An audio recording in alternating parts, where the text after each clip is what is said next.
There is one cat in this apartment who refuses to accept how the automatic feeder works.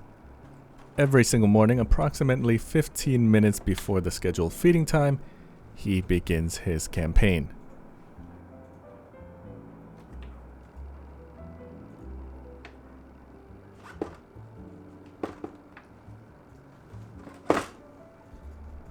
The feeder has never opened early, it has never responded to headbutts, but Latte has been doing this for years and has not once thought about a different strategy.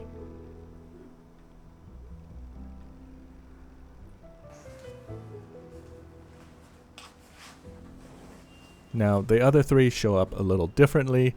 Rosie and Ash materializes from somewhere comfortable, having clearly been informed, and Loki sometimes appearing slightly reluctant.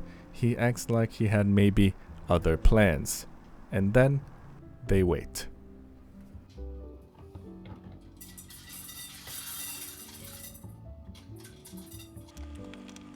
This is what feeding 4 cats looks like on any given morning. Now, for most of the week, the feeders handle the daytime meals, 3 small portions during the day. I use strict meal times rather than free feeding because it keeps portions controlled, and in a multi-cat household, meal times that are actually anticipated do a lot for social cohesion. This is also where personality differences show up immediately.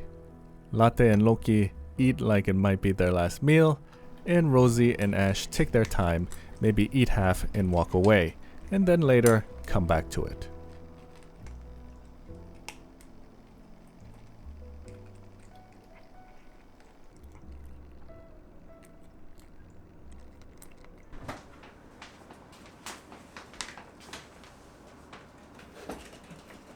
The dry food is high protein and grain free.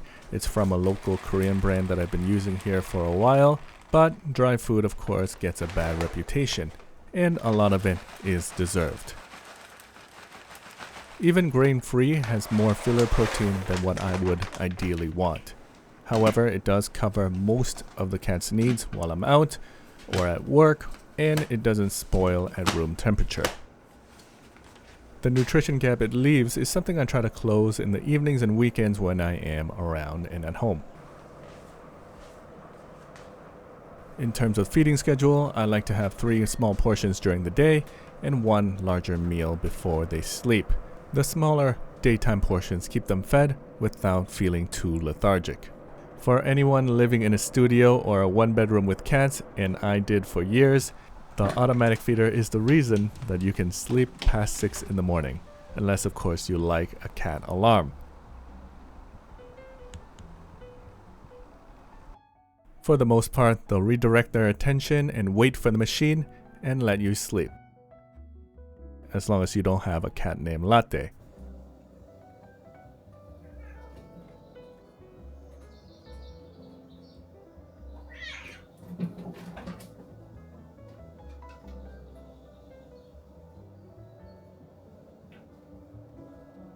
Of course, there's also snack time.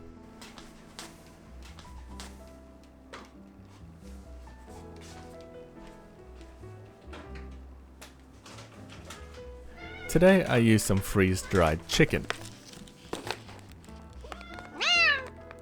Puzzle feeders and lick mats slow them down and gives them something to work for.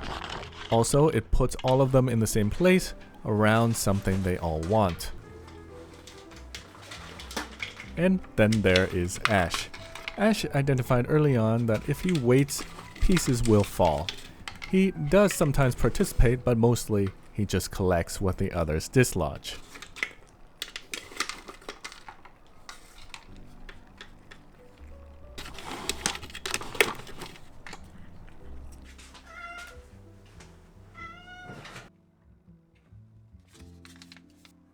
That said, put a lick mat with wet food in front of him and suddenly he is very motivated. I'll rotate between the interactive puzzle feeder and the lick mat to keep things varied, and this guarantees Ash actually has to participate at least half the time.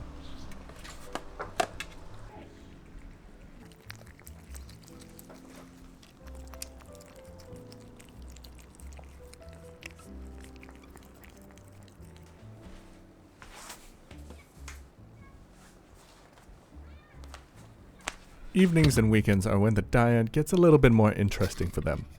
Cats historically get most of their hydration from their food. This is usually when I like to feed wet or raw food, with sometimes some extra water mixed in directly into each bowl.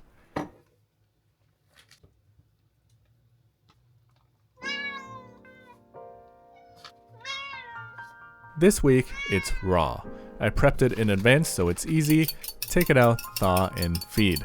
Today I'll be feeding chicken hearts, liver and thigh with some extra calcium, taurine, and fish oil mixed in. This mix is just what my cats like and what I ended up with over the years. Now, the evening and weekend feeding is usually the most hands-on, but it's also the part where I find the most useful.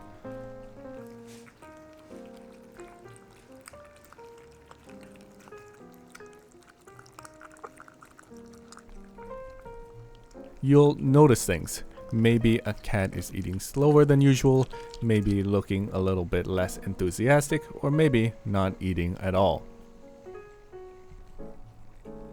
Rosie and Ash I watch more closely because they're usually the more sensitive ones. Latte, my Bengal, I watch completely for different reasons.